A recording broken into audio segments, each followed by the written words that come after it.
सर्वात आधी 3 मध्यम आकाराचे बटाटे उकडून त्याची साल काढून स्मॅश करून घ्यायचे. त्यानंतर त्याच वाटीने पाऊण वाटी बारीक रवा, अर्धी वाटी स्वच्छ धुवून बारीक चिरलेली पालक, अर्धा चमचा लाल मिरची पूड, चवीनुसार मीठ आणि पाव चमचा किसून घेतलेलं आलं टाकून सर्व जिन्नस व्यवस्थित मिक्स करायचे.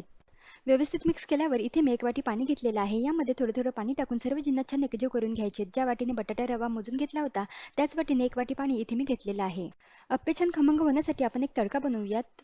त्यासाठी तडका पॅनमध्ये 1 चमचा तेल घ्यायचं. तेल छान गरम झाल्यावर त्यामध्ये अर्धा चमचा मोहरी, अर्धा चमचा जिरे, चिमूटभर हिंग व 1 चमचा तीळ टाकून मिक्स करायचं आणि गॅस बंद करून हा तडका अप्पेच्या बॅटरमध्ये ओतायचा व बॅटर व्यवस्थित एकजीव करून घ्यायचं आहे.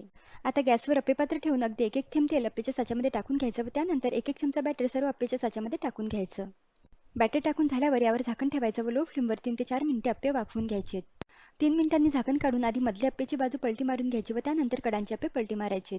यावर झाकण ठेवून आणखी 3 ते 4 मिनिटे लो फ्लेमवर अप्पे भाजून घ्यायचे. आता 4 मिनिटांनी पहा सर्व अप्पे छान खरपूस भाजून झालेले आहेत.